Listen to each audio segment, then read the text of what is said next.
मुख्यमंत्री समृद्ध पंचायत राज अभियानाअंतर्गत ग्रामपंचायत अणावघाट चेपेडवाडी येथे कच्चे बंधारे वनराई बंधारे उभारणीची मोहीम उत्साहात राबवण्यात आली। या मोहिमेअंतर्गत परिसरातील मुख्य ओढे व नाल्यांवर जलसंधारणासाठी कच्च्या बंधाऱ्यांची निर्मिती करण्यात आली। गावकऱ्यांनी श्रमदानातून मोठ्या प्रमाणात सहभाग नोंदवत पाणलोट क्षेत्र विकासासाठी एकत्रित काम केले। स्थानिक पदाधिकारी व ग्रामपंचायत सदस्य यांच्या मार्गदर्शनाखाली राबवण्यात आलेल्या या उपक्रमामुळे आगामी पावसाळ्यात जलसाठा वाढणे, भूजल पातळी उंचावणे आणि शेतीला दिलासा मिळणे अपेक्षित आहे।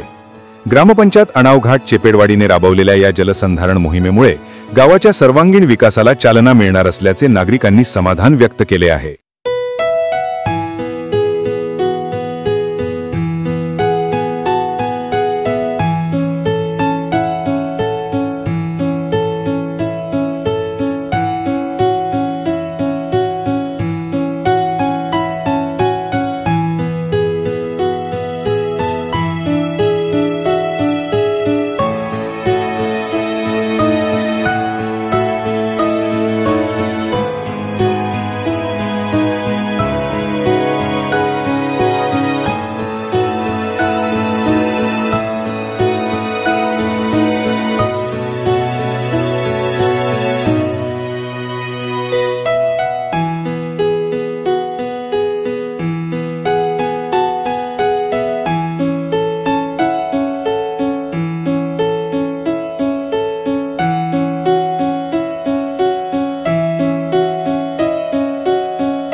चांगल्या पद्धतीचा हा उपक्रम इथे राबवतोय आणि त्याचा शुभारंभ आज इथे होतोय, त्याचा खरोखरच आनंद आहे. कारण कुडाळ तालुक्यामध्ये जलसंधारणाचं किंवा वनराई बंधाऱ्यांचं जे काम होतं त्याचं साक्षीदार मी पहिल्यापासून इथे राहिलेलो आहे. अर्थात त्यावेळी एक स्पर्धा असायची, चढाओढ असायची, पण चढाओढीमध्ये खूप मोठं काम व्हायचं. 100% बरोबर असायचं असं नाही, पण आता आपण प्रॉपर त्या साईट आयडेंटिफाय करून तिथे जर काम केलं तर खरोखर आपला हा जलसंधारणाचा जो उद्देश आहे तो निश्चितपणे सफल होईल, याची मला या प्रसंगी खात्री वाटते. आपल्याला या प्रसंगी मला सांगावं असं वाटतं की कोकण हा भाग आपला जो आहे याची रुंदी फार कमी असल्यामुळे आणि याचा जो स्लोप आहे तो समुद्राकडे झुकता असल्यामुळे जेवढं पाणी पडतं तेवढं ते अत्यंत वेगाने समुद्राला जाऊन मिळतं आणि त्यामुळे एकतर पाणी ते थांबत नाहीत. आणि म्हणूनच अशा परिस्थितीमध्ये जसं घाटावर जलसंधारणाची कामं होतात त्या पद्धतीच्या उपाययोजना इथे आपल्याकडे उपयोगी पडत नाहीत. त्यामुळे इथल्या लोकल कंडिशनला अनुलक्षून ज्या काही उपाययोजना आपल्याला करता येतील, जसे की वनराई बंधारे असतील किंवा नदीतला गाळ काढण्याचा, वाळातला गाळ काढण्याचा उपक्रम असेल, हे प्राधान्यानं आपण हाती घेणं गरजेचं आहे. एवढा मला असं वाटतं की दरवर्षी 4000 मिलीमीटर पाऊस पडतो आपल्याला, रेकॉर्ड ब्रेक पाऊस पडतो, पण तरीही एप्रिल उजाडला की आपल्याकडे पाणी टंचाई भासते. याच्यावर उपाययोजना करण्याबरोबरच आपण याचं आत्मपरीक्षणही करणं गरजेचं आहे आणि कुठल्या गोष्टी जास्त परिणामकारक ठरू शकतील याचाही अभ्यास होणं इथे गरजेचं आहे. म्हणूनच माझं या प्रसंगी आव्हान राहील की कोकण भागामध्ये जलसंधारणाची कामं करण्यामधले जे तज्ज्ञ असतील त्यांचाही सल्ला आपण घ्यावा आणि या मुख्यमंत्री समृद्ध पंचायत राज अभियानाच्या कार्यकालामध्ये किंवा कालावधीमध्ये अत्यंत चांगल्या पद्धतीच्या जलसंधारणाच्या पद्धती विकसित व्हाव्यात, कार्यान्वित व्हाव्यात आणि त्या रूढ व्हाव्यात, अशाही काही उपाययोजना झाल्या तर त्याचाही आनंद आम्हाला जास्त होईल. आपण एक चांगला उपक्रम इथे आयोजित केला आणि आम्हाला बोलवलं, सन्मानित केलं, त्याबद्दल आम्ही जिल्हा परिषदेच्या वतीने आभार मानतो आणि थांबतो. धन्यवाद.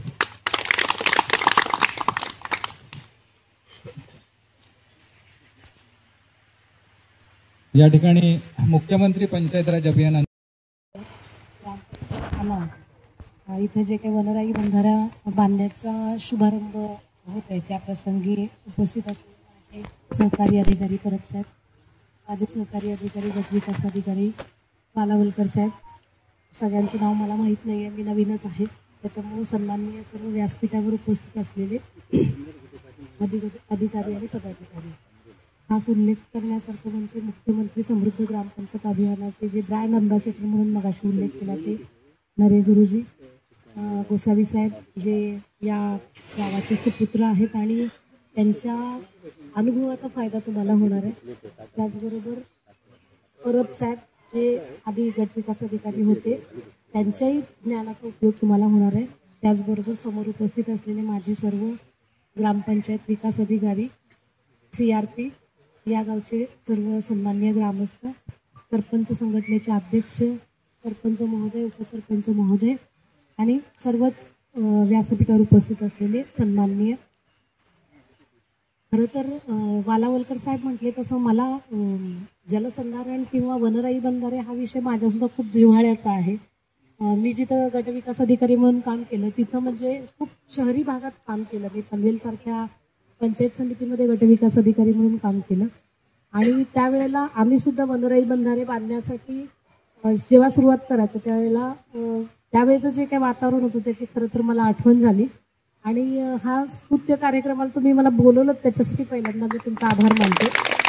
कारण खरंच जलसंधारण आणि जो कृषी हे दोन विषय माझ्या म्हणजे कर्मधर्म संयोगाने हे दोन्ही डिपार्टमेंट माझ्या अंडर काम करतात आणि त्याच्याशी संलग्न हा विषय असल्यामुळे मी म्हणजे काल BDO साहेबांना म्हटलं ठीक आहे मी येते. आणि दुसरं सांगायचं झालं तर आता हे जे इथले ग्रामपंचायत विकास अधिकारी आहेत, मला वाटते जे याचं सगळं सूत्रसंचालन करत होते तेच असावेत, तर ते इतके ॲक्टिव्ह आहेत तर गाव ॲक्टिव्ह असणारच आहे. कारण खरं जी काय म्हणजे गावाच्या विकासाचा जो गाडा आहे तो सरपंच आणि ग्रामपंचायतीचे जे ग्रामविकास अधिकारी आहेत ते हे करत असतात आणि ते जितके इनिशिएटिव्ह घेऊन कामं करतील तेवढं त्या गावाचा विकास होत असतो. आणि मला खरंच बघितल्यावरती खरं म्हणजे एक इमेज, मी खूप विकास झालेल्या भागातली असल्यामुळं कदाचित तुमची जी काही इमेज मी तिकडे ऐकली होती ती आणि आता इथं बघते ती याच्यामध्ये खूपच डिफरन्स आहे. म्हणजे एक कोकणाचं ज्या वेळेला आपण उदाहरण घेतो त्यावेळेला असं म्हणतो की नाही बाबा इथं खूप कॉम्पिटिशन असते किंवा चढाओढ, आता तुम्ही समजून घ्या मला काय म्हणायचंय, बट त्याच्यापेक्षा वेगळं चित्र इथं मला दिसलं. त्याच्यामुळे मला त्याचा खूपच म्हणजे मनापासून आनंद झाला की सगळेजण मिळून एखादं विकास काम करण्यासाठी सगळे स्वतःचा अनुभव, म्हणजे मी पहिल्यांदाच बघते की त्या गावचे गट विकास अधिकारी जे आधी होते की त्यांचा इथं अनुभव देत आहेत, जे शिक्षक आहेत ते त्यांचा अनुभव इथं म्हणजे त्याचं योगदान देत आहेत. आणि ऍक्च्युली मुख्यमंत्री समृद्ध पंचायत राज अभियानामध्ये हेच अपेक्षित पण आहे. म्हणजे जे आपण इथं बघतोय ते अपेक्षित आहे. त्याच्यामुळे मला खरंच, कारण कसं आहे की एखादा सरकारी कार्यक्रम असेल तर तो फक्त कोणाचा असतो, सरपंच आणि ग्रामविकास अधिकाऱ्याचा असतो, कारण त्यांना पर्यायच नसतो. आणि सगळ्यात अजून उल्लेखनीय बाब की सरपंच संघटनेचे अध्यक्ष पण, म्हणजे तेही त्यांनाही ते हिरिरीनं याच्यामध्ये पार्टिसिपेट करतात. हे खूप चांगली गोष्ट आहे. फक्त एकच मुद्दा मला इथं मांडावासा वाटतो की तुम्हाला जे काय परब साहेब जसं म्हणाले की इथली जी काही तुमची नैसर्गिक रचना आहे किंवा भूमीचं जे काही हे आहे त्याला अनुषंगाने तुम्ही ज्या काय लोकल त्याचे जे रेमेडीज आहेत, म्हणजे लोकल जी उपाययोजना आहे ती तुम्ही करा. आणि त्याच्यासाठी तुम्हाला जे काय आवश्यक असेल कृषी विभागात असेल, आता यांनी इथं जे काय म्हणजे आपण आता ग्रामविकास अधिकाऱ्यांना माहिती आहे, आपण म्हणत असतो की बाबा तुम्ही कृती संगम करा. हा कृती संगमाचाच तर एक पार्ट आहे की त्यांनी खूप छान पद्धतीनं वनराई बंधारा बांधला, त्याच्यावरती इकडे कृषीसाठी भाजीपाल्यासाठी पाणी दिलं आणि ते भाजीपाल्याची जी काय भाजीपाल्यासाठी लागणारे जे काही बी बियाणे आहे त्याचं वाटप इथं केलं. आणि सगळ्यांचं जे काय कॉन्ट्रीब्युशन आहे ते मिळवण्यासाठी त्यांनी ही लॉटरीची सिस्टीम खूप, म्हणजे आयडिया खूपच चांगली आहे की लॉटरीची सिस्टीम तयार करून सगळ्यांचा सहभाग पण त्याच्यामध्ये घेतला. म्हणजे थोडक्यात काय आहे, गावाची सायकॉलॉजी काय आहे त्या सायकॉलॉजीचा अभ्यास करून भाऊसाहेबांनी इथं काम करतात हे दिसते. आणि असंच सगळ्या ग्रामविकास अधिकाऱ्यांनी सुद्धा काम करावं अशी मी तुम्हाला सगळ्यांना सूचना करते. आणि असं जर आपण काम जर करत गेलो तर खरंच आपण मुख्यमंत्री समृद्ध ग्रामपंचायत अभियानामध्ये चांगल्या पद्धतीनं काम करू. आणि याच्यामध्ये खूप चांगल्या पद्धतीचे बक्षीस आहेत सरपंच साहेब, त्याच्यामुळे तुम्हाला खूप चांगले पैसे पण मिळणार आहेत जर तुम्ही चांगल्या पद्धतीनं काम केलं. आणि वरती जर तुम्ही याच्यामध्ये डिव्हिजनमध्ये तुमच्याकडे एवढे 2-2, 3-3 मोठे ज्यांचा अनुभव असणारी माणसं आहेत त्यांचा तुम्ही वापर करा त्या साधन संपत्तीचा, त्यांच्या अनुभवाचा, आणि खूप चांगल्या पद्धतीनं काम करा. आणि याच्यामध्ये मला योगदान देण्यासारखं माझ्या 2 डिपार्टमेंट, आता एक तर माझे आहेतच उपविभागीय जलसंधारण अधिकारी, तेही बघून मला बरं वाटलं की बाबा ठीक आहे तर ते कारण शक्यतो असं होत नाही आणि आपली जी काही इमेज आहे त्या पद्धतीनं तर ते अपेक्षित नव्हतं. बट मी तुमचंही अभिनंदन करते, आभार मानते की तुम्ही इथं त्यांना हे केलं. आणि असंच एका याच्यामध्ये राहून व्यवस्थितपणे काम करा. आणि या यशवंत तुमचं जे काही मुख्यमंत्री समृद्धमध्ये तुमचा कुठेतरी स्टेट लेवलला किंवा विभागीय स्तरावर तरी पहिला नंबर यावा अशी माझी अपेक्षा आहे. आणि तुम्ही त्या पद्धतीनं काम करताना तुम्हाला जर काही कुठली अडचण असेल काय असेल तर तुम्ही जरूर आम्हाला येऊन सांगा आणि आम्ही ते सोडवण्याचा पूर्णपणे प्रयत्न करू. एवढंच मी तुम्हाला या प्रसंगात सांगते. इथं बोलवलं त्याच्याबद्दल वालावलकर साहेब तुमचं मनापासून आभार मानते आणि माझे 2 शब्द संपवते, कारण तुम्हाला सगळ्यांना उशीर झालाय, जेवायचं आहे, माझ्याचमुळे उशीर झाला, त्याच्याबद्दल दिलगिरी पण व्यक्त करते. नमस्ते, मी शीतल कुंड, अतिरिक्त मुख्य कार्यकारी अधिकारी जिल्हा परिषद सिंधुदुर्ग. आज आणाव ग्रामपंचायत येथे आम्ही वनराई बंधाऱ्याचं जे उद्घाटन करतोय किंवा जे नियोजन केलेलं आहे ते मुख्यमंत्री पंचायत समृद्ध पंचायत अभियानाच्या शुभारंभाचा एक अंतर्गत एक पार्ट म्हणून याचा आपण वनराई बंधारे इथे शुभारंभ करतोय. पाणी संवर्धन, जलसंवर्धन या सर्व गोष्टींचा उल्लेख किंवा हा एक भाग आहे त्या अभियानाचा. आणि त्या अभियानामधला हा पार्ट इथं आम्ही अभियानाच्या पार्टचा इथं शुभारंभ करतो. याचं खूप चांगल्या पद्धतीचं नियोजन सरपंच महोदय, ग्रामविकास अधिकारी आणि सर्व ग्रामस्थ, सर्व ग्रामविकास अधिकारी, सर्व सन्मानित पदाधिकारी यांच्या उपस्थितीमध्ये हा कार्यक्रम चांगल्या पद्धतीनं पार पडलेला आहे. त्यांनी खूप चांगल्या पद्धतीनं नियोजन केलेलं आहे. असंच सर्व ग्रामपंचायती ज्या जिल्ह्यामध्ये आहेत त्या सर्व ग्रामपंचायतींनी मुख्यमंत्री समृद्ध पंचायत अभियानाचं सगळं हे राबवायचं आहे, सगळे अभियान राबवायचं आहे. आणि हे अभियानामुळे आपल्याला जे पाणी संवर्धन, जलसंवर्धन, मृदा संधारण होणार आहे आणि याचा सर्व जनतेला, इथल्या ज्या ग्रामस्थांना याचा उपयोग होणार आहे. तर सर्वांनी याच्यात सहभागी व्हायचं आहे आणि चांगल्या पद्धतीने हे अभियान राबवायचं.